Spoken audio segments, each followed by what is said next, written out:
பழைய பல்லாரி இது லைன் சரக்கு தான். இது வந்து குவாலிட்டி பார்த்தீங்கன்னா 45 mm மேலே வரும் உங்களுக்கு சைஸு. 45 mm மேலே வரும் இது குவாலிட்டி பாருங்கள் இந்த மாதிரி இருக்கும். ஸ்கின் அவுட்டு கொஞ்சம் கொஞ்சம் இருக்குது. ஸ்கின் அவுட்டு கொஞ்சம் கொஞ்சம் கண்டிப்பாக இந்த மாதிரி ஸ்கின் அவுட்டு கொஞ்சம் கொஞ்சம் வரதான் செய்யும், வராமலாம் இருக்காது.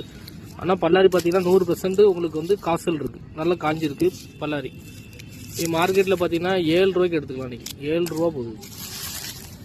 45 mm மேலே தான் வரும். இது சைஸ் நல்லாயிருக்கும். இதுக்கப்புறம் உங்களுக்கு செலவு பார்த்தீங்கன்னா இங்கே வந்து மண்டி கமிஷன், எம்ஆலி இதெல்லாம் இருக்குது. அப்புறம் லாரி டிரான்ஸ்போர்ட் இருக்குது. பல்லாரி நல்லாயிருக்கு, ஹோட்டலுக்குலாம் கொடுக்கலாம், வண்டிக்கு வச்சு சேல்ஸ் பண்ணலாம். பழைய பல்லாரி எடுத்திங்கன்னா வச்சு விற்கலாம், ஒன்றும் கெட்டு போகாது.